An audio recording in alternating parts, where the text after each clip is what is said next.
Hello and welcome to my 5-minute Mahito Disaster Curse deck breakdown. This card is a proxy alt art version of Vololo Guide to Monsters that I made using Card Conjurer. For folks that haven't watched the anime Jujutsu Kaisen, this is Mahito. Mahito is a special grade cursed spirit born from humanity's hatred towards one another. His whole thing is about soul manipulation. Mahito has 4 main abilities tied to modifying and transfiguring human souls to benefit him in combat. Idle Transfiguration. His main ability, Mahito can reshape any souls that he touches with his hands, using them to disfigure people's bodies, heal wounds, or transform his own body into various killer weapons. Soul Multiplicity and Polymorphic Soul Isomer.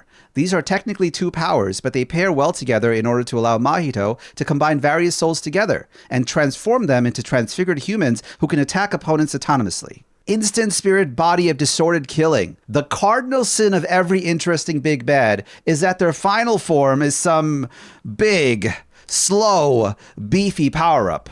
Making the same mistake Wesker did in RE5, Mahito's true self is a monstrous, nigh impenetrable behemoth that had to be defeated by the MC's most powerful weapon, random flashbacks.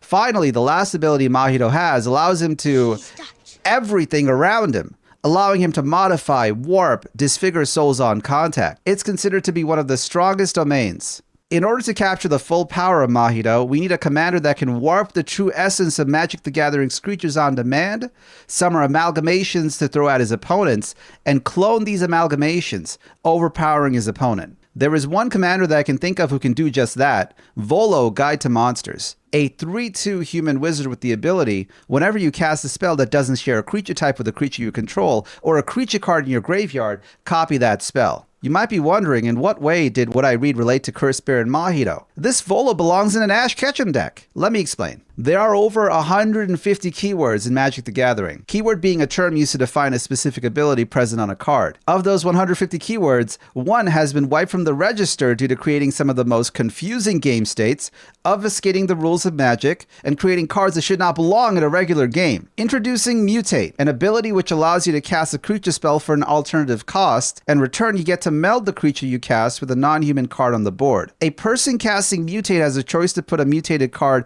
above or below the creature, and this choice comes with huge gameplay implications. Mutating a card on top of another allows you to turn one creature permanently into another creature, changing the creature's type, power, and toughness. Putting a mutate card below a creature keeps the creature as is, but adds the ability of the mutated card to the original creature. Now again, why am I talking about mutate when you want to understand why Volo perfectly captures the essence of Mahito? Well, Volo's ability, which copies a creature spell that doesn't share a creature type with a creature I control, works off Mutate. And nearly all of the Mutate creatures are non-legendary, meaning you can potentially mutate a creature not once, not twice, but potentially thrice every single turn. Since the Mutate cards want you to mutate them constantly for effects, copying these triggers gives you insane value.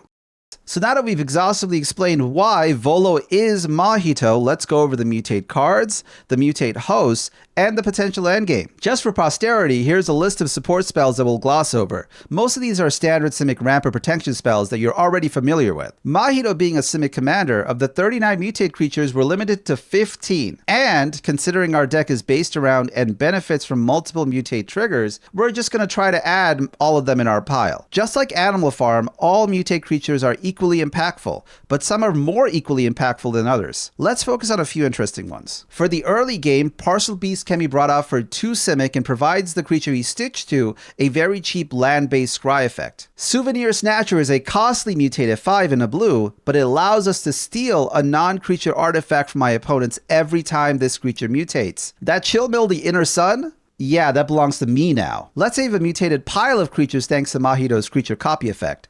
Auspicious Starix is an elk beast that can turbo out powerful permanents from your deck based on the number of times a creature has been mutated. If you're careful with the creature types in your field and graveyard, you can potentially double this trigger, bringing out a lot of strong cards. The mutate cards can mutate on each other just fine, but that's thinking small. There are non-human cards in Magic the Gathering, which when mutated, can offer synergies which can be downright unstoppable. Here are a few examples. Blight Mamba is a 2-mana snake that has Infect, meaning it can deal damage to creatures in the form of -1/-1 counters, and to players in the form of poison counters. If made big enough, this creature can win you the game, and with Mutate on board, you could potentially have a recursive poison-dealing demon, which can also destroy destroy indestructible creatures through the Infect mechanic. You might have seen this card once or twice in Golgari insect decks, but Scute Swarm shines as a host for Mahito's mutated stack of spells. This card is a landfall trigger that can summon a small insect, but the most important ability is if you have 6 or more lands, you can create a token that's a copy of Scute Swarm.